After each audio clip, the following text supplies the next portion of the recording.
pamilya. Pero meron po kaming isang bagay na nais ibigay sa inyo na kailanman hindi po mauubos. Ang sabi ng Aklat ng Juan, Kabanata 3, talata 16, gayon na lamang ang pag-ibig ng Diyos sa lahat ng tao.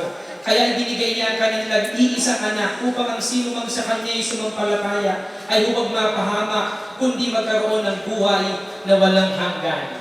Mga kapatid, na mga kababayan dito po sa lugar ng Amulong, sa Santa Maria, Cagayan, ay nakikiusap po kami na tanggapin niyo po yung hindi lamang itong bigas na aming dala, kundi yung gusto namin ipakilala sa inyo, walang iba kundi po yung Panginoon na pinagmumulan po ng lahat ng bagay.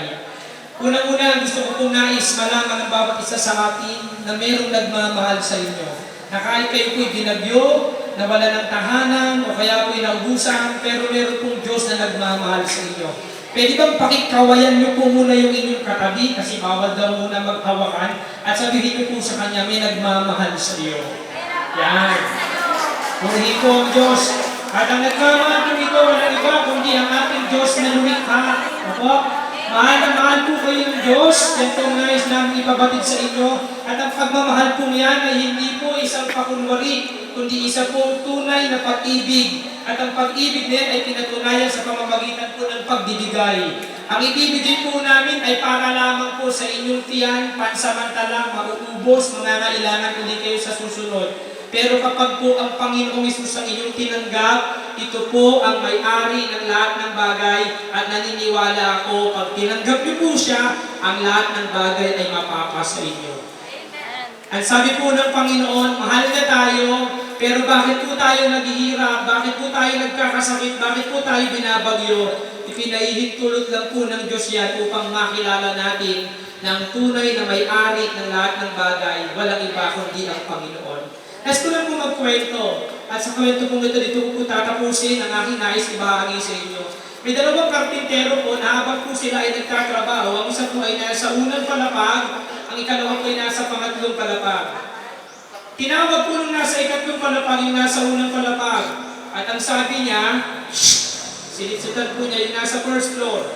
Yung nasa first floor po, hindi niya alam kung sino tumatawag sa kanya, kaya luminga po siya sa kanan, luminga po sa kaliwa. Pero hindi niya po nabatid at nalaman na ang tumatawag sa kanya ay nasa ikatlong palapag.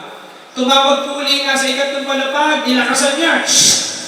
Pero hindi pa rin po nakita nasa first floor kung sino tumatawag sa kanya. Naiinis na siya, hindi niya malaman nasan ba yung tumatawag sa kanya. Ang ginawa po ng nasa ikatlong palapag, kumuha po ng maliit na bato at binato po yung nasa first floor. Galit na yung nasa first floor.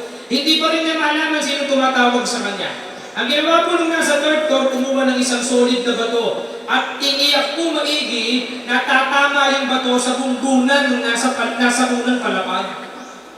At binato po niya yung nasa unang palapag, sapul po siya sa ulo, at doon niya nalaman na mayroong tumatawag sa kanya sa taas.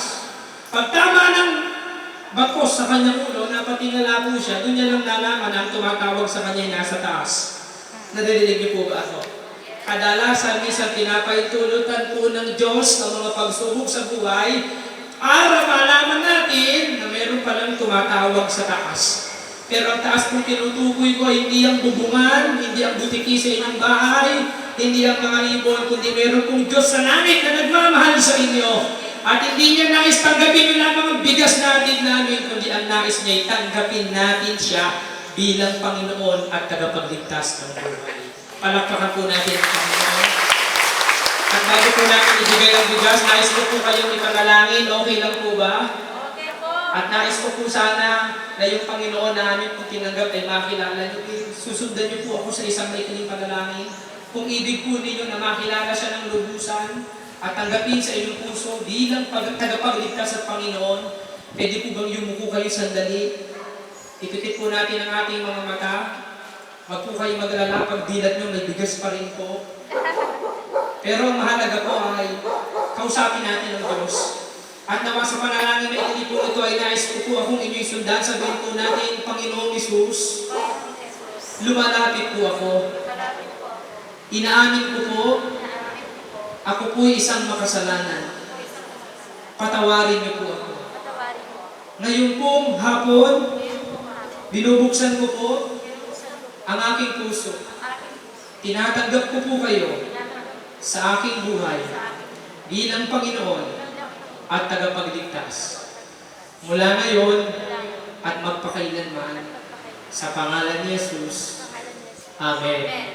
Kung tinanggap niyo po ang Panginoon, makakaasa po tayo na tayo ay malaya na makatatawag sa Diyos ng Ama, Ama. At ang sabi ng Panginoon, humingi kayo at kayo bibigyan, umanap kayo at kayo'y makasusumpong, kumato kayo at ang pintuan ay pagbubuksan para sa inyo.